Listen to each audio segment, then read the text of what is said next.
OK, donc là, c'est bon. Ensuite, ce que je vais faire, comme j'ai dit, on va mettre en place ici l'authentification plus tard dans cette application.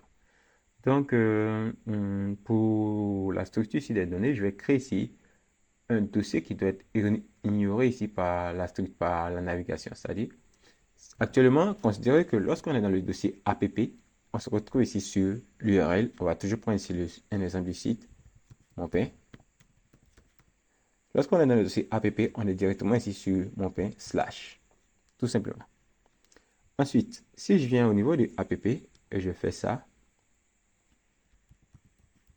login, on aura ici une nouvelle URL qui aura été créée, qui sera toujours ici, qui sera mon pain slash login.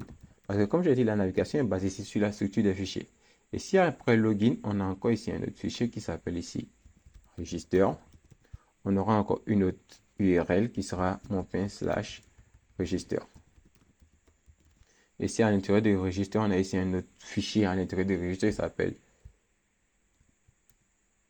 user, on aura une autre URL qui va s'appeler ainsi mon pain slash register slash user. En gros, c'est à peu près comme ça que la navigation des fichiers sur la structure des fichiers fonctionne.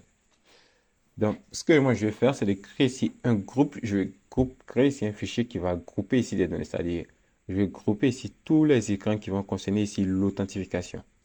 Donc, pour grouper ces écrans, ce qu'on fait généralement, c'est qu'on va créer un groupe. On va créer un groupe. Et pour créer les groupes, on crée ici un nouveau dossier. Et seulement on encercle ici le nom du dossier avec ici une parenthèse. Et là, mon dossier va s'appeler hôte. Et lorsque je le fais ici, on n'a pas accès ici à cette route, c'est-à-dire on n'a pas accès à ça, mon pain slash hôte. On n'a pas accès à ça. Puisque cette route-là, puisqu'elle est précédée d'une parenthèse, elle va être ignorée. Et si par exemple, à l'intérieur de hôte, j'ai créé ici un nouveau fichier qu'on aura ici par exemple login, on aura maintenant accès ici à la page mon pain slash login. Donc, ce que je vais faire, c'est que je vais supprimer le login et le registre qui avait été créé. J'utilise ici à titre d'exemple. Je supprime le login et le registre. Ensuite, au niveau du hôte, j'ai ici mon premier dossier login qui est là. Et là, c'est bien. Au niveau du login, ce que je vais faire, c'est que je vais créer ici un nouveau fichier que je vais appeler ici index.tsx. Et là, il va permettre de contenir ici le code ici du login. Et là, je peux créer une nouvelle constante qu'on va appeler ici index ou alors login qui va être égal ici une fonction fléchée. Et tout ce qu'on va faire, on va ici retenir ici une view. Elle va contenir ici le texte. Et le texte, encore une fois, il provient des React Native. Ça sera ici écran login. Ensuite, underscore layout, on peut venir supprimer ça. Ou alors on peut mettre en commentaire pour ne pas que ça gêne ici. Pour ne pas que ça gêne ici là, ce qui est déjà présent. Donc on va le mettre en commentaire. Et tout ce qu'on fait, on voit que là, on est bon. Ensuite, au niveau des app, ce que je vais faire, c'est de créer ici un fichier qui va gérer tout ça. Donc, je vais créer encore ici un fichier ignoré au niveau du app qui va s'appeler lui-même app. C'est-à-dire, je vais utiliser ce layout-là comme le point d'entrée et lui, je vais lui demander d'appeler un second point d'entrée. Donc, à l'intérieur du app, je vais créer ici un nouveau sous-dossier que je vais appeler app encore une fois, mais cette fois avec des parenthèses autour. Ensuite, à l'intérieur de ce app-là, ce que je vais faire, je vais créer ici un nouveau fichier underscore layout.tsx. Et si je vais créer encore ici une nouvelle constante que je vais appeler app layout. Donc celui-là, c'est le layout root, le layout principal lorsqu'on rentre dans l'application. Et celui-là, c'est on va dire, c'est le premier est ici. C'est-à-dire lorsqu'on rentre dans l'application, on a directement le layout, le underscore layout qui se trouve directement dans app. Ensuite, celui-là, il va appeler le underscore layout qui se trouve dans parenthèse app. Donc au niveau de celui-là, ce qu'on va faire tout simplement, on va lui dire que, encore une fois, on va ici return ici une view avec ici un test. Il va mettre appelé depuis app. Et si on fait ce qu'on actualise, vous allez voir qu'il n'aura aucun changement à proprement parler. Pour qu'on puisse avoir ici un changement, au niveau ici du layout principal, le layout du point d'entrée, on va lui dire qu'on va plus l'utiliser comme étant ici le point d'entrée principal de notre application. Mais ce qu'on va faire, on va lui dire il va appeler ici un autre fichier qui va gérer ici le point d'entrée de notre application. Et pour appeler cet autre fichier-là, on va utiliser ici le slot. Donc, ce que je vais faire, c'est que je vais supprimer tout ça. Et cette fois, je vais venir appeler ici slot. Et slot, lui, provient ici de export router. Donc, vous devez importer ici slot from export router. Et ici, vous allez voir qu'il va vous dire unmatched route parce qu'on n'a pas exporté ça. Et là, on va venir faire ici un petit export default de app layout. Et là, je pense que ça va résoudre le problème. Il va encore nous dire ça. Et ce que je vais faire encore, on peut aussi venir mettre le style de flex de 1, justify content de center et avec ici un align items de center. Donc, notre layout, celui-là, le layout principal, communique bien ici avec le layout qui se trouve ici dans app. Donc là, c'est bon. Ensuite, ce qu'on va faire, c'est que là, on va faire bouger ce hôte-là, celui-là, directement dans le dossier app qu'on a créé, puisque c'est ce dossier app-là qui gère maintenant ici la navigation de toute notre application. Donc, on va le mettre à l'intérieur de parenthèse app. Ok.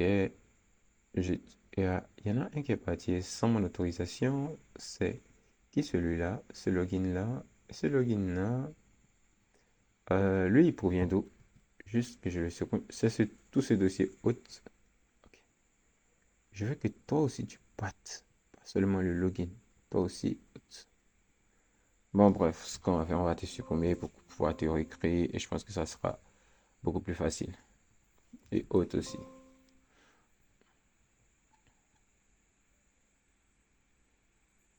Ok, si j'enregistre, on n'a rien. Donc au niveau des app, je vais créer ici maintenant le groupe de routes qui vont concerner ici l'authentification. Et je vais faire ici parenthèse hôte. Et à l'intérieur du dossier hôte, je vais créer maintenant un fichier qui va s'appeler ici login, un dossier login plutôt, un dossier login. À l'intérieur du dossier login, je vais créer maintenant ici ma composante login.tsx ou alors ma page si vous préférez. Et je vais l'appeler ici login égale ici une fonction fléchée. Et tout ce qu'elle va faire pour le moment, c'est qu'elle va retenir ici une view avec ici un texte. Et ici, le texte, ça sera ici mon écran login.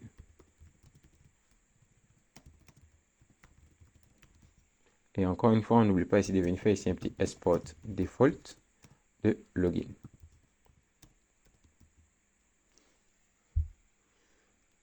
Ok, donc là, on est ici au niveau de layout.tsx. Comment est-ce que ce que je vais faire, c'est d'afficher ici ma route login par défaut. Ok, donc pour l'afficher par défaut, ce que je vais faire, je vais créer ici un état de mon application. Pour le moment, je vais le faire de façon classique. Je vais créer ici une constante que je vais appeler ici isLogged et je vais lui dire que par défaut c'est à false. Voilà, genre la personne est connectée et par défaut c'est à false. Et directement de la boisson principale, je vais lui dire que si jamais on n'est pas logué, ce que je vais faire ici un return. Je vais utiliser ici redirect. Redirect aussi provient ici de export router. Donc celui-là, vous devez importer de export router. Et qu'est-ce qu'il fait? Il redirige ici vers une URL. Je vais dire que si jamais on n'est pas connecté, on redirige ici vers le href. Et ce href, ça doit être ici /login. Puisqu'on a déjà login dans un groupe de off, il va directement pointer ici vers /login. Donc si je fais ce que j'enregistre, il va dire qu'il ne retrouve pas ici la route login. Ok, donc là, il ne retrouve toujours pas la page login. Ce que je vais faire, attends, je vais faire sortir encore une fois ici le dossier hôte du dossier app, encore une fois, et je vais le mettre dans le dossier app principal pour voir ici pourquoi est-ce que ça ne marche pas. Je sais pas si c'est mon émulateur qui est là et qui ne redémarre pas pour mettre à jour ici les routes, mais je vais faire ça. Donc, je le ramène dans le dossier app principal. Ici, je crée ici un fichier hôte. Et au niveau de hôte, maintenant, je crée ici un fichier login, un dossier login. Et à l'intérieur de login, je crée ici un fichier index.tsx. Ensuite, là, je crée ici une constante que j'appelle ici index, que je dis que c'est égal ici à une fonction fléchée. Et ici, je fais ici un export default de index. Ici, je fais ici un return view, tout simplement. Et voir ici pourquoi ça ne marche pas. Et là, ça ne marche toujours pas. Là, on voit plus rien à l'écran. Je suppose qu'il a trouvé maintenant ici la route. Et ce que je vais faire au niveau de la view, je vais mettre ici un petit texte pour dire que route login trouvé. Et le texte doit être toujours importé ici du React Native. Donc on importe toujours le texte du React Native. Et ici au niveau de view, peux ici mettre ici un style. Et ici, je vais mettre ici un flex de 1, justify content de center et ici un align items de center. Alors là, maintenant, il retrouve la route login et encore une fois, c'est ici la lenteur de ma machine qui nous a retardé. Ce que je veux, c'est que je voulais mettre ici le dossier hôte dans le app initialement, mais je pense que le laisser à l'extérieur, c'est pas si mal parce qu'on va dire que ce sont des routes de l'authentification et elles doivent être ici dans un bloc à part et app, je vais utiliser ça uniquement que lorsqu'on est connecté. Et néanmoins, depuis ici sur underscore layout, on peut ici rediriger ici sur n'importe quelle route avec ici le redirect, la méthode redirect. Donc ici, on va dire que je suis satisfait ici avec ces structures que je voulais pas initialement. On va dire que je suis satisfait avec elle.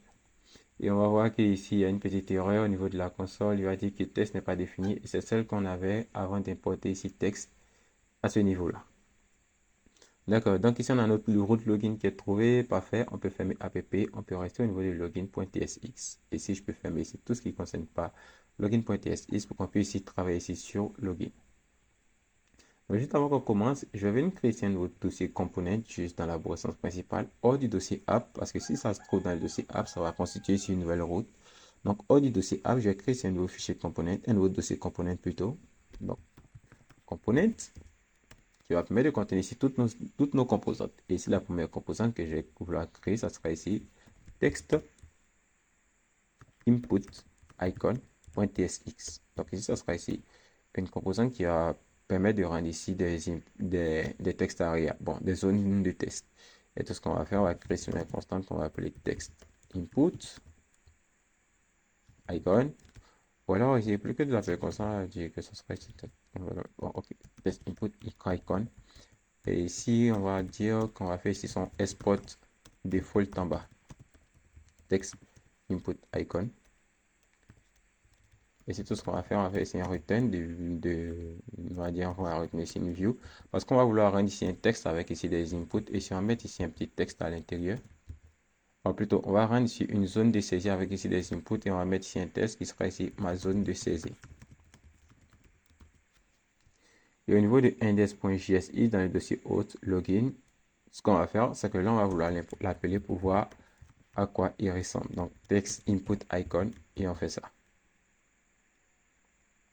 Et ici, on a bel et bien la composante qui est appelée ma zone de saisie qui est juste en bas de notre route login trouvé.